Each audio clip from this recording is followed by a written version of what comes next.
Many of us believe that Hitler became the dictator by illegal means, by doing a crime or something like that.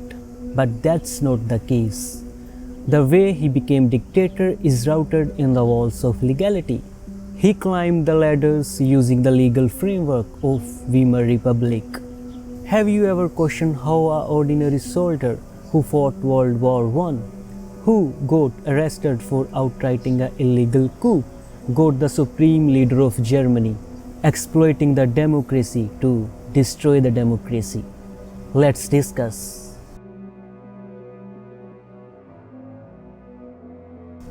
When the German army collapsed in World War I and under the pressure of many revolutionary groups, the German monarch Kaiser Wilhelm II abdicated and fled to Netherlands, where he lived in exile.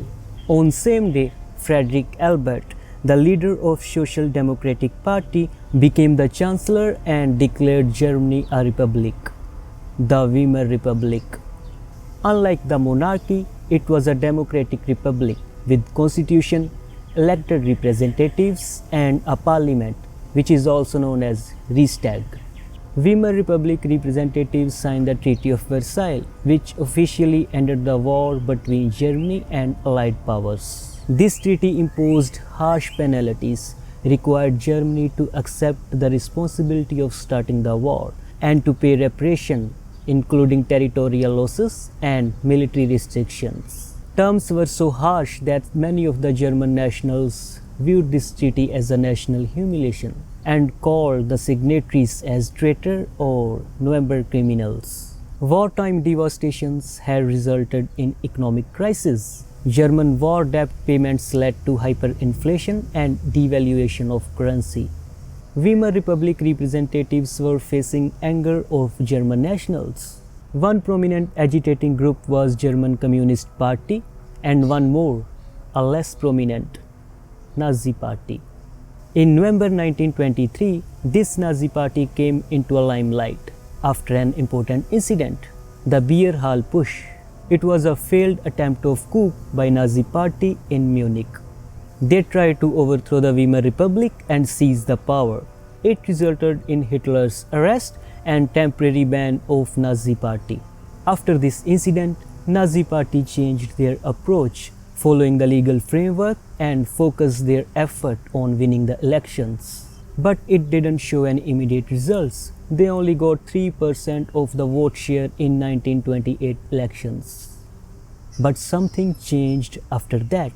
Beginning in 1929, many Germans lost their job due to domestic economic issues and one prominent external factor, the Great Depression.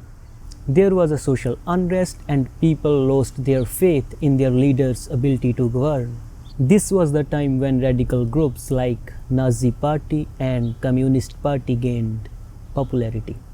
The major breakthrough came in September 1930 when the Nazi Party got 18% of the vote share in parliamentary elections. They promised Germans to fix the economy, make Germany a world power and regain the territory which they lost in World War I.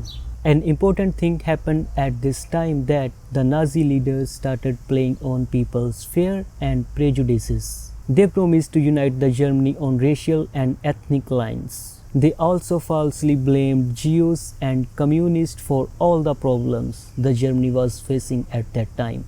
In short, they started propagating extreme form of nationalism, the chauvinism. It is the unreasonable belief in superiority or dominance of one's own group. In July 1932 parliamentary elections, the Nazis got 37% of the votes. This was more votes than any other party received. Hitler argued that this mandate has given him the right to govern the people. Nazi Party refused to work with any other political group. Hitler also demanded to be appointed as Chancellor. In Weimar Republic, Chancellor was the second most powerful position after the President.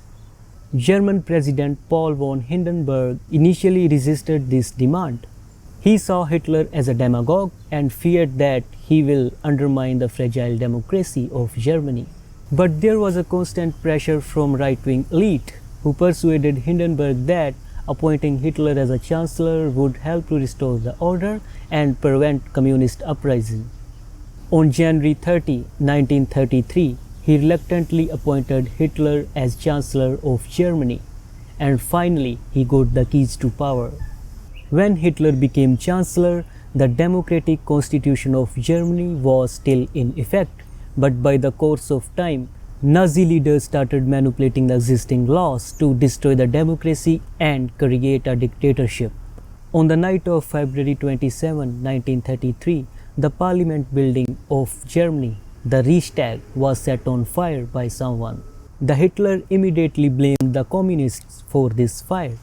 Using this incident as a pretext, he consolidated power and cracked down on political opponents. He also convinced President Hindenburg to sign a decree suspending civil liberties like freedom of speech, assembly, and press. It allowed arbitrary arrest of political opponents such as communists, and this was done legally under the Article 48 of Weimer Constitution. According to this law, President could suspend civil liberties and deploy armed forces without any pre-approval from the parliament. Next important development was the Enabling Act of 1933, and it technically marked the end of Weimar Republic. According to this law, Hitler's cabinet got the power to enact laws without any approval from the parliament, and these laws would override the constitution. By this, they effectively sidelined democratic checks and balances. It effectively nullified the parliament and gave Hitler dictatorial powers. In August 1934, President Hindenburg died and Hitler proclaimed himself the supreme leader of Germany. From that day, he was the dictator of Germany. What are the important lessons we learned from this story? First, the politics should be principle-centric, not personality-centric. Second, in democratic setup, checks and balances are must and should never be ignored at any cost. Elections should be fair and transparent, and all the stakeholders, including the voters, should be well informed, well educated, and aware towards the people they are giving vote for. I hope this video has contributed something good to your knowledge and information. See you in the next video. Bye bye.